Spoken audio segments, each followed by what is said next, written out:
पुनर्जन्म एक सच है, ऐसा करोड़ों लोगों का मन में विश्वास है। पुनर्जन्म से जुड़े कई घटनाएं आपने पढ़ी और सुनी या देखी होगी। ऐसे एक नया मामला सामने आया था जो कि अनोखा था। भूटान और भारत के रिश्ते प्राचीन काल से रहे हैं।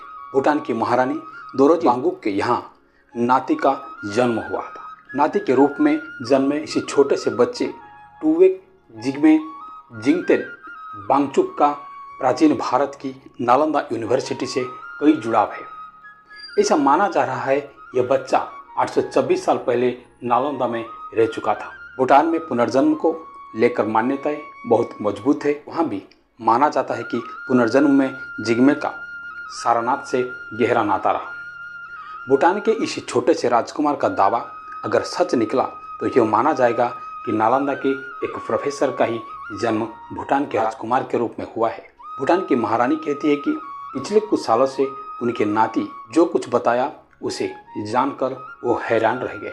पहले इसकी बात को घर के लोगों ने दरकिनार कर रहे थे, लेकिन जब यह बच्चा अड़ा रहा तो घर के लोगों ने उसे गंभीरता से लिया और उसकी बात को ध्यान से सुना। जिग्मे ने 826 वर्ष पूर्व नालंदा में पढ़ने की बात बताई और उसकी हर बात 826 वर्ष पूर्व की शिक्षा भी बेरोजाना से मिलती थी। जिग्मे अक्सर अपनी नानी से सारनाथ आने की इच्छा जताता था। उसकी बातों को सुनकर महारानी ने बुद्ध से जुड़े स्थलों के दर्शन का निर्णय लिया। जब राजकुमार ने नालंदा पहुंचा तो नालंदा को देखकर अति प्रसन्न हो गया। इस राजकुमार ने सिर्फ 4 घंटे में ही खंडहर बन चुके नालंदा विश्वविद्यालय की दीवार को पहचान लिया।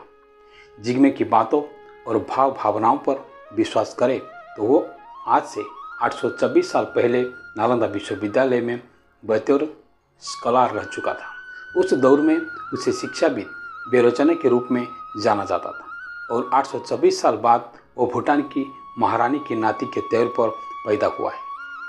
इतना ही नहीं, इसी छोटी उम्र में उसे नालंदा विश्वविद्यालय के बारे में काफ़ी कुछ पता है और वो अपने रहने वाले कमरे तक खुद ही पहुंच गया। उसकी इस हरकत से लोग स्तब्ध थे। दरअसल करीब 3 वर्ष का वो मासूम राजकुमार नालंदा को देखकर प्रफुल्लित हो उठा था, मानो कोई अधूरी इच्छा पूरी हो गई हो। सारनाथ की पुरातात्विक खंडहर परिसर, चौखंडी स्तूप, धमेक स्तूप को कभी गंभीरता से देखता, कभी हंस भी लेता था। भगवान बुद्ध की प्रतिमा को देखते ही उसके शांत मुखमंडल पर खुशी की लकीरें खींच गई थी। जिग्मे नालंदा विश्वविद्यालय के चप्पे चप्पे से वाकिफ था। जब वो नालंदा गया तो अपने कमरे तक पहुंच गया जहां वो पुनर्जन्म में रहता था। वहां उसने वो मुद्राएं दिखाई जो नालंदा के छात्रों को दिखाई जाती थी। भूटान की महारानी ने कहा है कि मेरे साथ मेरा नाती पहली बार आया है।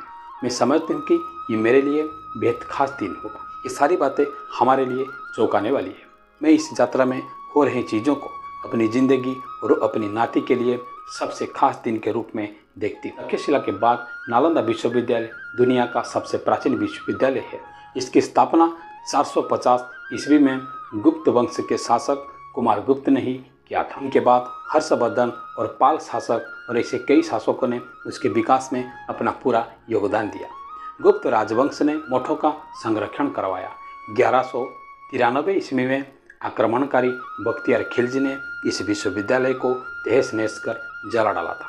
इस विश्वविद्यालय को बचाने के लिए 10,000 भिक्षुओं ने बलिदान दिया, लेकिन वो सभी मारे गए। दुनिया का पहला आवासीय महाविहार था जहां 10,000 छात्र रहकर पढ़ाई करते थे और इन्हें पढ़ने के लिए 2,000 शिक्षक होते थे। ऐसे हमारे अनेक विरासत आज विलुप्त प्राय है। उनको संरक्षित रखना हमारा कर्तव्य और दायित्व भी है।